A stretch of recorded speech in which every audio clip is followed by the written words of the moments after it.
Halo, assalamualaikum warahmatullahi wabarakatuh. Selamat datang kembali di dalam mata pelajaran seni budaya. Di dalam video kali ini saya akan melanjutkan pembahasan tentang berkarya seni rupa dua dimensi. Sebelum saya lanjut, saya akan kembali membacakan kompetensi dasarnya atau KD 3.1, yaitu menganalisis konsep unsur, prinsip, bahan, dan teknik dalam berkarya seni rupa. Baiklah, kita mulai saja melanjutkan materi yang ada di video sebelumnya. Modifikasi karya seni rupa dua dimensi. Pengertian ruang lingkup seni lukis. Pengertian seni lukis sangat beragam karena banyaknya aliran dalam seni lukis. Namun pada dasarnya, secara teknis lukisan adalah pembubuhan pigmen atau warna dengan bahan pelarut di atas permukaan bidang dasar seperti pada kanvas, panel untuk menghasilkan sensasi atau ilusi ruang, gerak, tekstur untuk mengekspresikan berbagai makna atau nilai subjektif, baik yang sifatnya intelektual, emosi, simbolik, religius, dan lain-lainnya. Lalu menurut Herbert Reed, seni lukis adalah penggunaan garis, warna, tekstur, ruang, dan bentuk pada suatu permukaan yang bertujuan menciptakan berbagai image. Nah, image tersebut biasanya merupakan pengekspresian ide-ide, emosi, dan pengalaman-pengalaman keindahan yang dibentuk sedemikian rupa sehingga mencapai harmoni. Nah, sedangkan menurut Edmund Burke Feldman, pengekspresian seni lukis menggunakan hal-hal sebagai berikut. Yang pertama, unsur-unsur visual yang terdiri dari garis, warna, bentuk, tekstur, dan ruang atau gelap terang. Yang kedua, organisasi dari unsur-unsur tersebut yang meliputi kesatuan, keseimbangan, irama, dan perbandingan ukuran. Adapun kritikus seni rupa dan Suwaryono mengemukakan bahwa seni lukis memiliki dua faktor sebagai berikut. Yang pertama adalah faktor ideoplastis. Oke, faktor ideoplastis yaitu faktor yang bersifat rohaniah yang mendasari penciptaan seni lukis, misalnya ide, pendapat, pengalaman, emosi, fantasi, dan lain-lainnya. Yang kedua adalah faktor fisioplastis. Faktor fisioplastis yaitu faktor yang bersifat fisik karena menyangkut masalah teknik, nah termasuk organisasi elemen-elemen visual seperti garis, warna, tekstur, ruang, dan bentuk dengan prinsip-prinsipnya. Selanjutnya adalah unsur visual. Nah, dalam unsur visual yang pertama ada garis. Nah, garis terbentuk melalui goresan atau tarikan dari titik yang satu ke titik yang lainnya. Nah, macam-macam bentuk garis yaitu garis lurus, garis lengkung, garis putus-putus, garis tak beraturan, dan lain-lainnya. Nah, garis adalah salah satu elemen yang penting dalam seni lukis. Garis dapat diciptakan melalui sebagai berikut. Yang pertama yaitu kontur. Garis paling luar dari benda yang dilukis. Yang kedua adalah batas pemisah antara dua warna atau cahaya terang dan gelap. Yang ketiga, lekukan pada bidang melingkar atau memanjang lurus. Yang terakhir, yang keempat, batas antara dua tekstur yang berlainan. Yaitu garis dapat diciptakan melalui elemen-elemennya. Ya, ada 4 tadi ya. Selanjutnya dari unsur visual yang kedua adalah warna. Fungsi warna adalah menyatakan gerak, jarak, tegangan, deskripsi rupa alam, naturalis, ruang, dan bentuk ekspresi atau makna simbolik. Nah, untuk memahami lebih komprehensif peran warna dalam seni lukis, nah berikut saya sajikan sifat optis warna, notasi warna, warna objek, pigmen yang semuanya sangat menentukan kualitas penciptaan sebuah lukisan. Yang pertama, sifat warna. Nah, dalam teori warna dikenal sifat optis, yaitu hue, value, dan saturation. Hue atau hue tulisannya ya, adalah tingkat kepekaan warna, misalnya merah, warna oranye, hijau, biru, biru keunguan, dan seterusnya. Value, dibacanya value ya, tulisannya value ya, adalah fenomena kecemerlangan dan kesuraman warna. Nah, nilai rendah adalah warna yang cenderung suram atau kegelapan. Sementara nilai tinggi adalah kecenderungan warna yang terang dan cemerlang. Yang terakhir adalah saturation. Saturation tulisannya adalah intensitas nada warna untuk menunjukkan warna-warna menyala dan warna-warna yang suram. Lalu yang kedua adalah notasi warna. Notasi warna merupakan sistem klasifikasi atau identifikasi warna menurut sifat-sifat optisnya. Ada beberapa sistem notasi warna, yaitu sebagai berikut. Yang pertama adalah sistem Munsell. Yang kedua sistem Ostwald. Yang ketiga sistem Plossier. Yang keempat sistem Maxwell. Tatanan warna dalam The Who of the Spectrum terdapat pada warna pelangi di alam. Adapun dalam lingkaran warna atau color circle dapat dilihat warna primer merah, biru, dan kuning. Sedangkan warna sekunder adalah hijau, ungu, dan orange. Nah, ketiganya merupakan hasil pencampuran warna primer. Nah, warna komplementer terletaknya bertolak belakang pada lingkaran warna. Misalnya merah dengan hijau, biru dengan orange, dan kuning dengan ungu. Terang dan gelap diungkapkan dengan warna putih dan hitam. Sedangkan warna netral adalah abu-abu. Bila hue adalah nama suatu warna, value, kecerahan, dan kecemerlangan warna, chroma adalah sifat, kualitas, intensitas, dan kejernihan warna.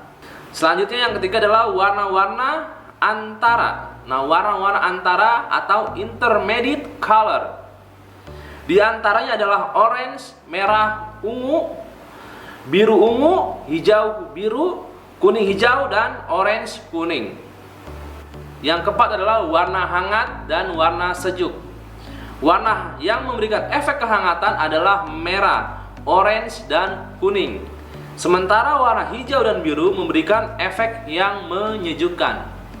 Selanjutnya adalah warna kromatik dan akromatik.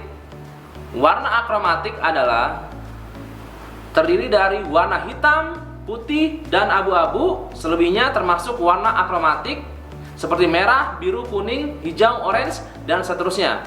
Nah, warna kromatik biasanya digunakan untuk penggunaan warna tunggal. Sementara penggunaan warna yang meriah menggunakan banyak warna disebut polikromatik. Selanjutnya adalah warna objek dan warna pigmen. Warna objek adalah warna yang terkena sinar warna spektrum yang mengenai mekanisme mata pengamat. Warna objek adalah warna yang terkena sinar warna spektrum. Lalu yang mengenai mekanisme mata pengamat adalah warna spektrum dengan panjang gelombang tertentu yang dipantulkan oleh objek pengamatan. Nah, jika objeknya biru, warna spektrum biru, panjang gelombang birulah yang diserap mata pengamat. Ini berarti pantulan warna tersebut adalah pantulan warna biru, sedangkan sisanya diserap oleh permukaan objek tersebut. Selanjutnya adalah warna pigmen atau coloring material, yang merupakan bubuk halus yang disatukan dengan zat pengingat. Merupakan warna cat yang dikenal luas seperti cat air, cat poster, cat tempera, cat minyak, cat akrilik, dan sebagainya. Oke, itu dari objek, warna objek dan warna pigmen. Selanjutnya adalah ruang. Ruang adalah keluasan dari suatu bidang atau permukaan yang mempunyai bentuk dua dimensional. Nah, ruang merupakan bentuk dua atau tiga dimensional. Ruang memiliki dua dimensi tambahan yang lebar dan dalam. Nah, ruang mempunyai gerakan arah dan ciri umum seperti halnya diagonal, horizontal, bergelombang, lurus, melengkung, dan lain-lain.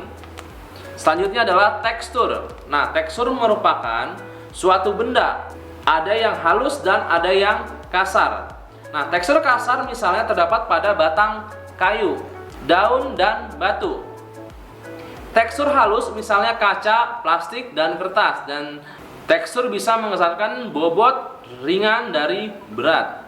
Yang terakhir adalah bentuk. Istilah bentuk merupakan terjemahan dari shape, sedangkan istilah wujud merupakan terjemahan dari form.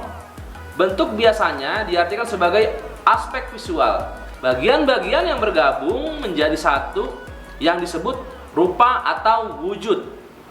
Bentuk dalam pengertian seni lukis memiliki banyak segi dan bentuk figuratif, bentuk semi figuratif, dan bentuk non figuratif. Nah, bentuk figuratif biasanya menghasilkan bentuk imitatif, yaitu berupaya meniru segala bentuk perwujudan benda-benda alam atau ciptaan manusia. Selanjutnya adalah penciptaan desain. Nah, pengertian desain sebagai kata kerja berarti proses penciptaan objek baru. Berarti proses penciptaan objek baru. Sedangkan sebagai kata benda, desain berarti hasil akhir sebuah proses kreatif. Nah, baik dalam wujud rencana, proposal, maupun karya desain sebagai objek nyata. Proses kreasi desain mencakup studi pendahuluan, profil dasar, segmen konsumen, alternatif desain, uji coba, dan standar prosedur produksi.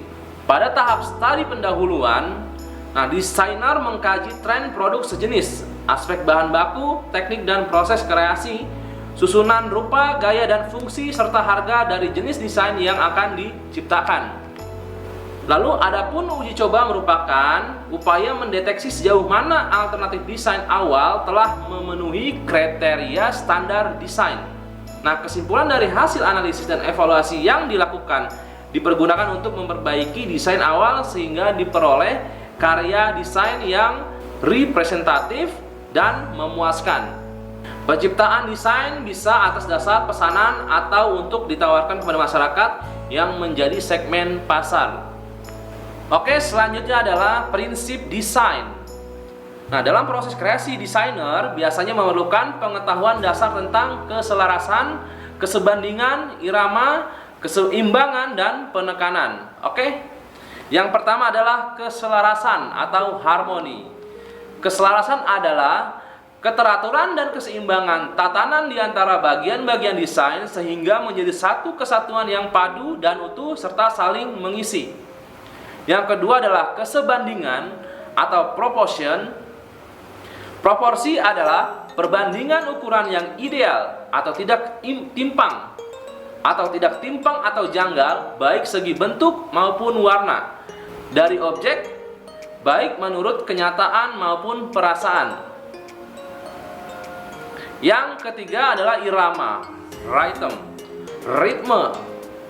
Ritme adalah susunan atau perulangan yang teratur dari elemen atau unsur dalam suatu objek karya.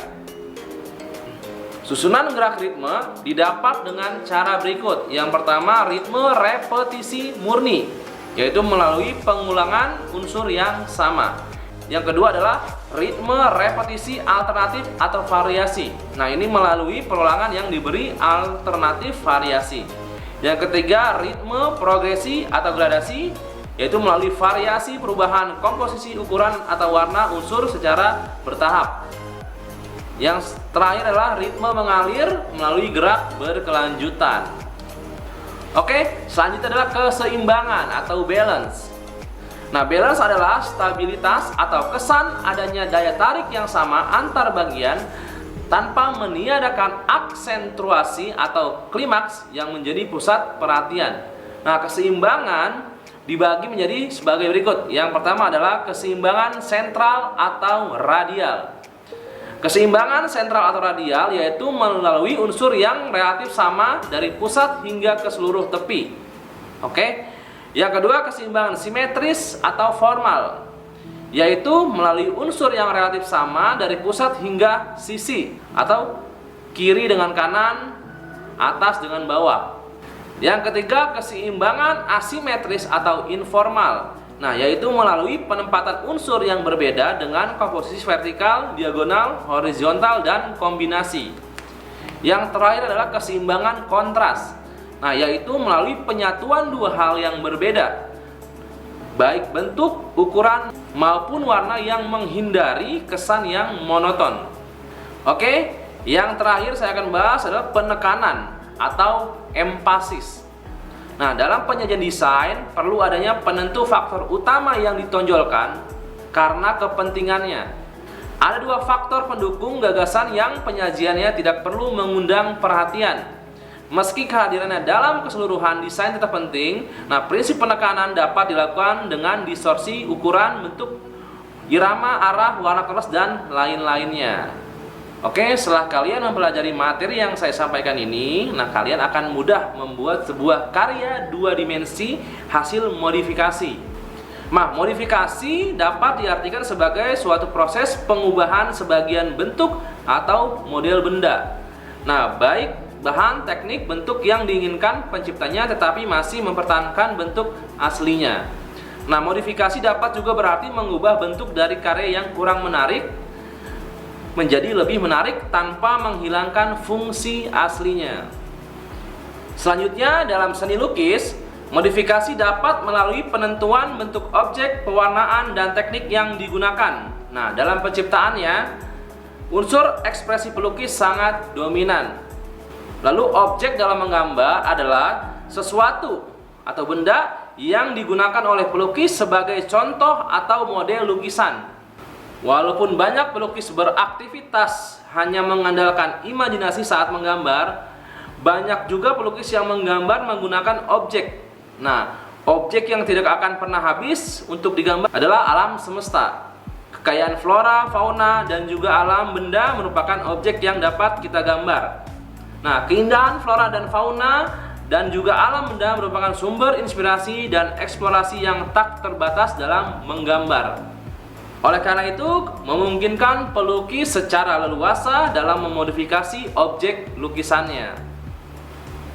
Oke, memodifikasi objek menggambar dapat melalui mengubah bentuk-bentuk yang ada di alam melalui teknik sebagai berikut. Yang pertama adalah stilasi atau digayakan, adalah menggambarkan dengan menyederhanakan bentuk dengan tidak meninggalkan karakter bentuk aslinya.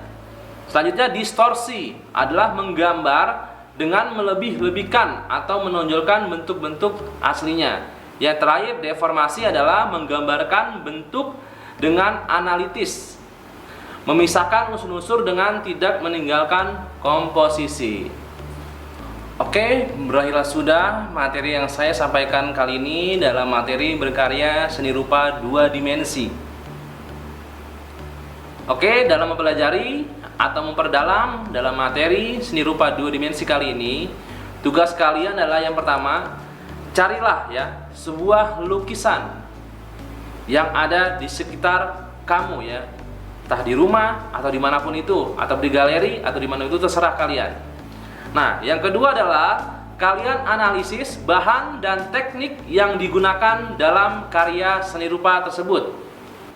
Analisis bahan dan teknik dalam lukisan yang kalian temukan tersebut. Yang ketiga, tentukan fungsi dan nilai keindahan dari karya seni rupa dua dimensi tersebut. Oke, nah lalu buatlah sebuah laporan.